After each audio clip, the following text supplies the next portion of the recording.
Je sais la fin, j'ai la fin. Dans la nuit.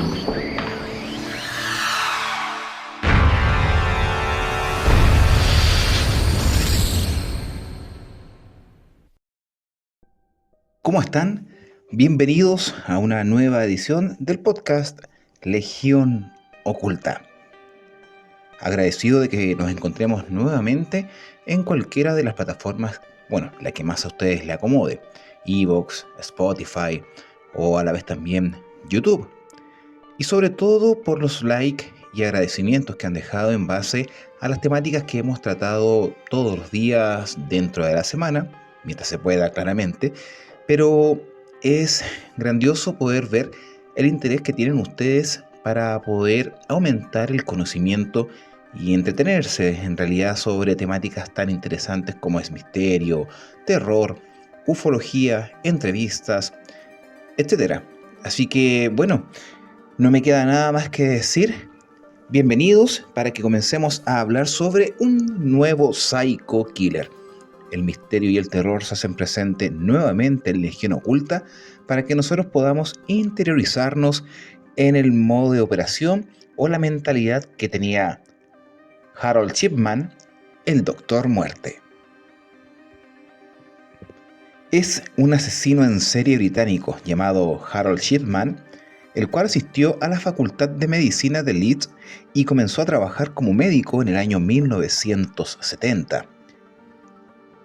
Entre esa fecha y su arresto en 1998, mató al menos a 215 y posiblemente a 260 personas, o en este caso pacientes, inyectándoles, adivinen, dosis letales de analgésicos.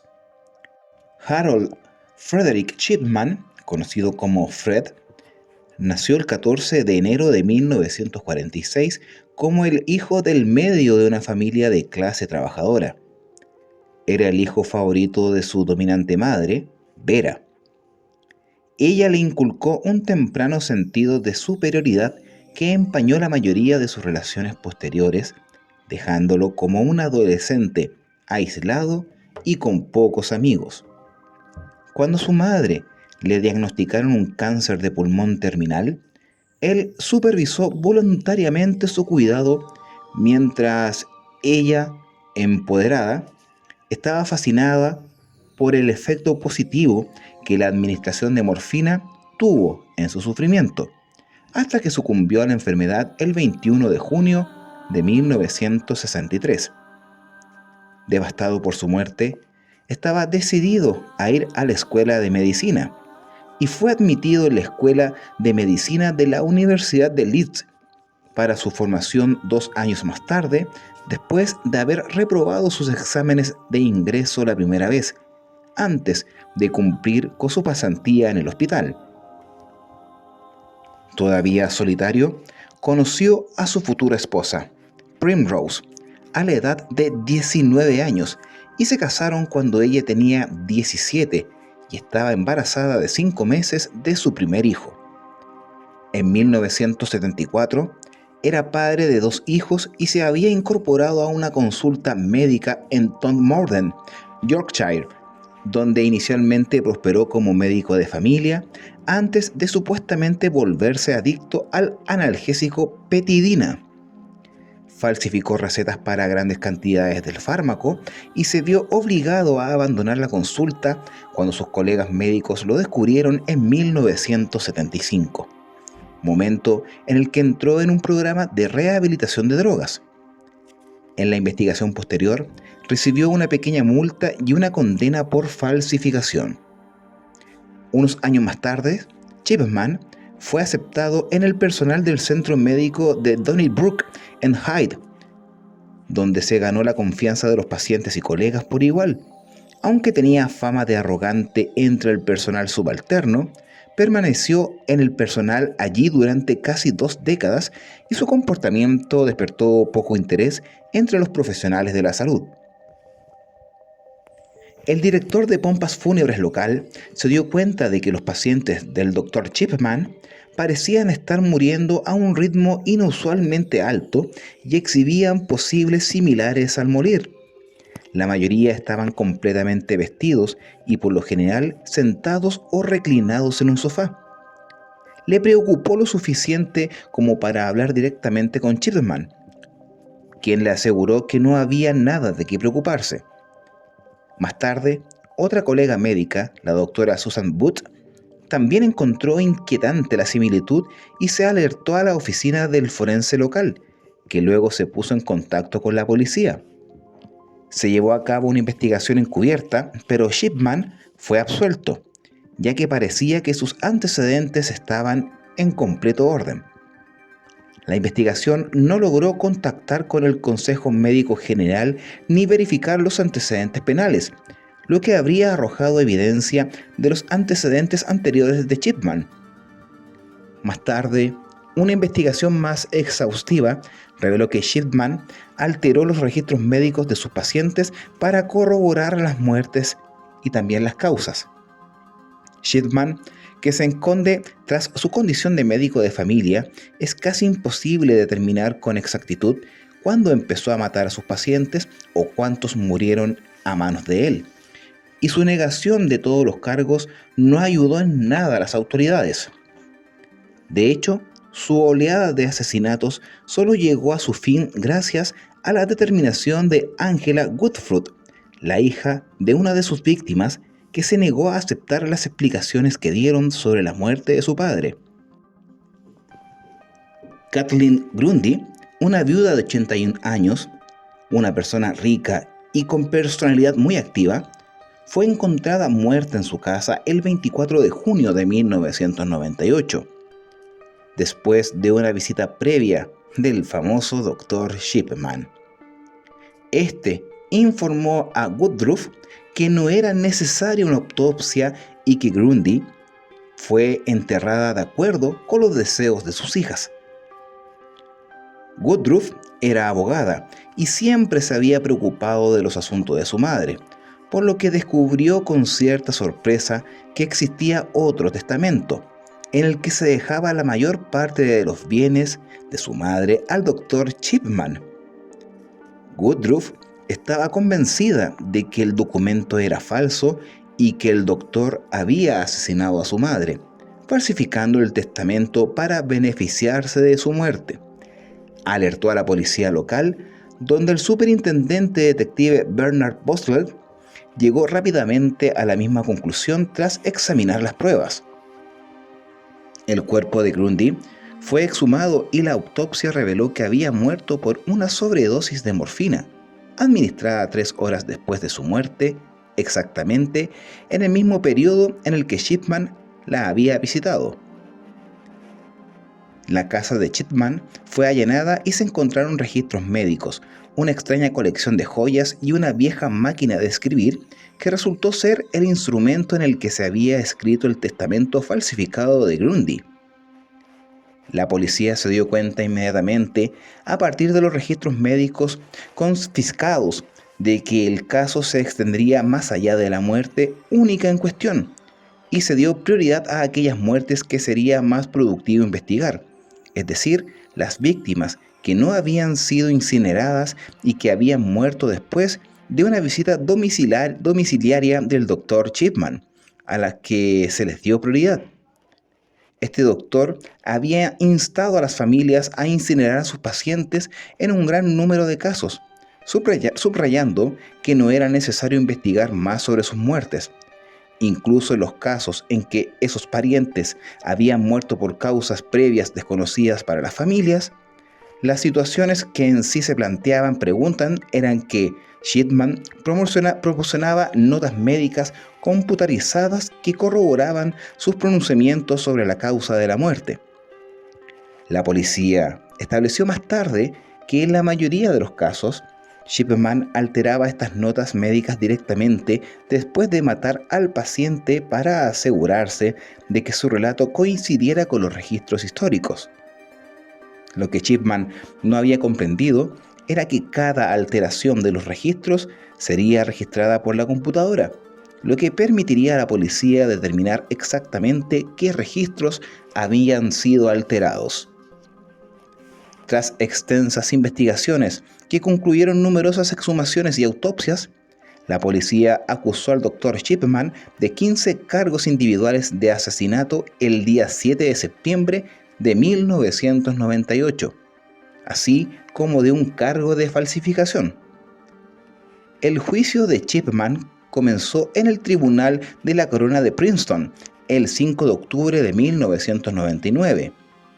Los intentos de sus abogados defensores de que Chipman fuera juzgado en 3 fases separadas, es decir, casos con pruebas físicas, casos sin ellas y el caso de Grundy, donde la falsificación lo diferenciaba de otros casos, así como de tener pruebas condenatorias relacionadas con la acumulación fraudulenta de morfina y otras drogas por parte de Chipman, fueron rechazados y el juicio prosiguió con los 16 cargos incluidos en la acusación.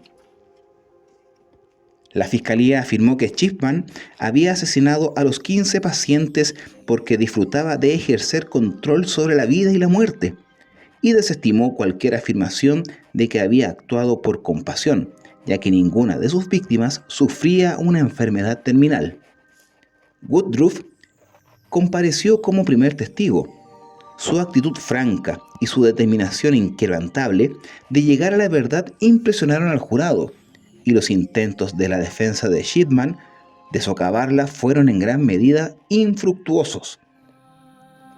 A continuación, el patólogo del gobierno guió al tribunal a través de los horripilantes hallazgos post-mortem, donde la toxicidad de la morfina fue la causa de muerte en la mayoría de los casos.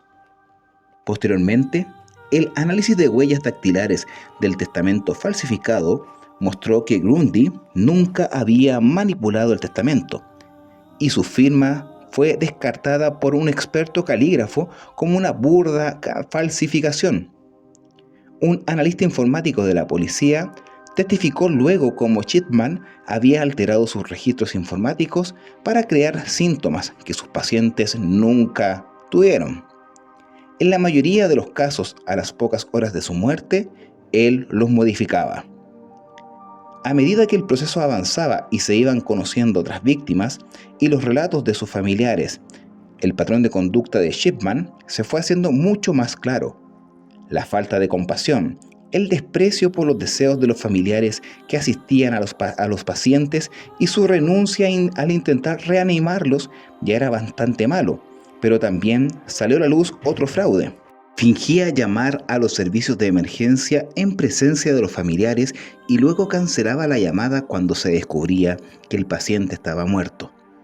Los registros telefónicos mostraban que no se habían realizado llamadas reales. Finalmente, se presentaron pruebas de su acaparamiento de medicamentos con prescripciones falsas a pacientes que no necesitaban morfina, prescripciones excesivas a otros que sí la necesitaban, así como pruebas de sus visitas a los hogares de los recientemente fallecidos para recoger suministros de medicamento no utilizados en su eliminación. La actitud altiva de Chipman durante todo el juicio no ayudó a su defensa a pintar una imagen de profesional de la salud dedicado. A pesar de sus intentos, su arrogancia y sus constantes cambios de versiones, cuando se le descubrió en mentiras obvias, no hicieron nada para ganarse el cariño del jurado.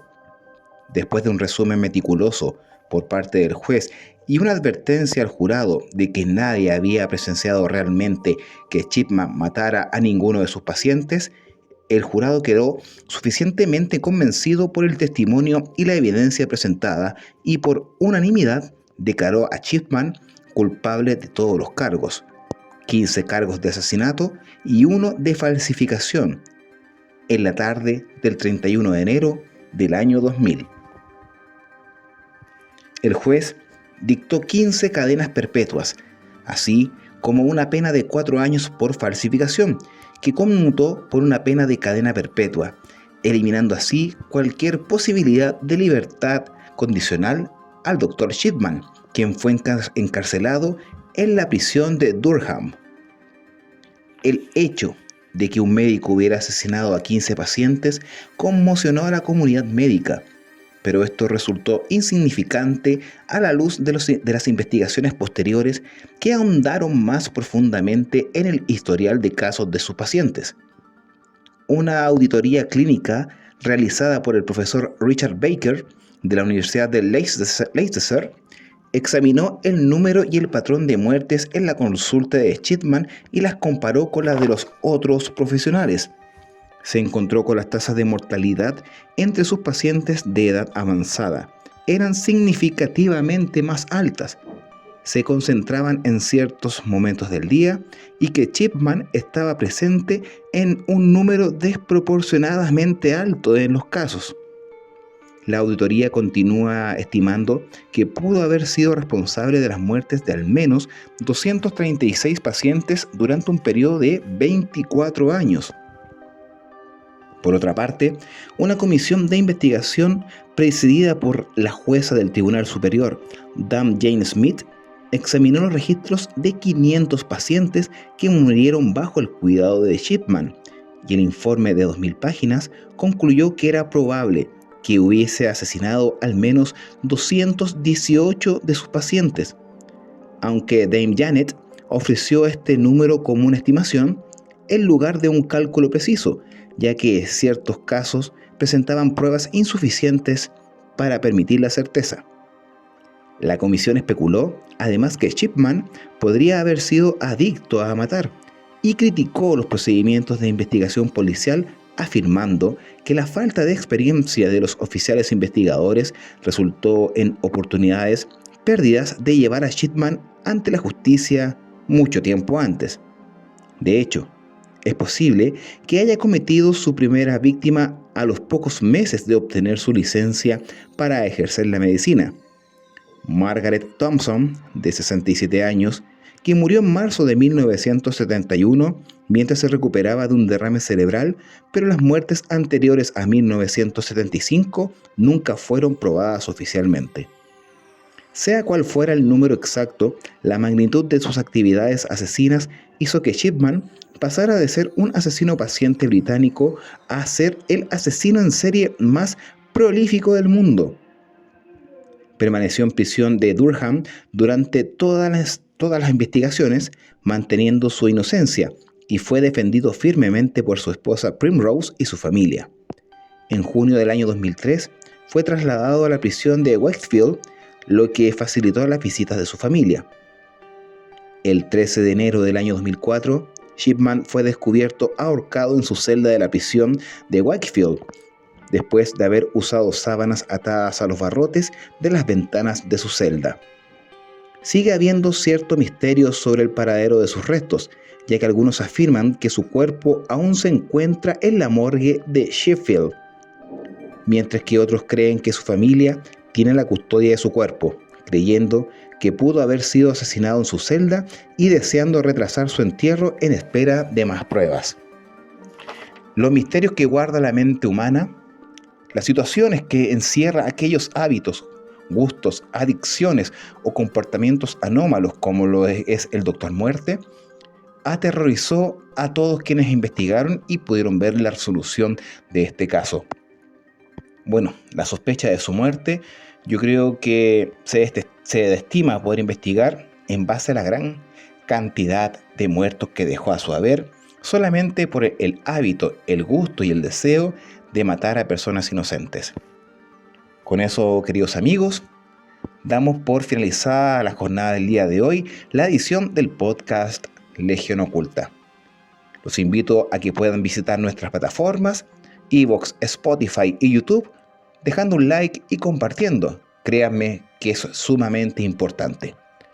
Nos despedimos y nos encontramos en otra oportunidad cuando digamos bienvenidos a Legión Oculta. Chao, que estén muy bien.